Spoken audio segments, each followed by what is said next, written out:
मालाची कशी आहे क्वालिटी? Top quality. कालची रील्स बघून बाह्य आपल्याकडे माल न्यायला आले ते. आता बाह्यानं आपला रेट थोडा वाढवून दिलाय कालच्या पेक्षा बरं का. या इंस्टाग्रामचा मला आज थोडासा फायदा झालेला आहे. व्हिडिओ शेवटपर्यंत बघा. आज काय रेट घेतलाय ते नक्कीच सांगतो तुम्हाला.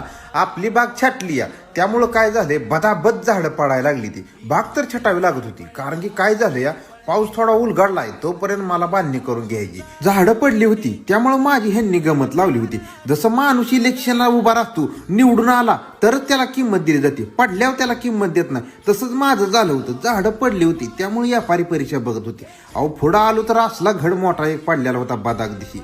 काय घडाचं वजन, घड जातोय बघा 40 किलोच्या वर.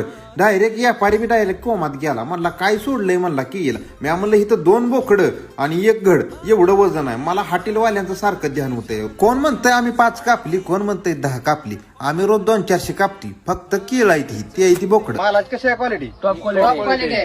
यावंच लागतं या आपल्या रानात केळं खायला. नाहीतर तुम्ही म्हणचाल बोकडं कापा.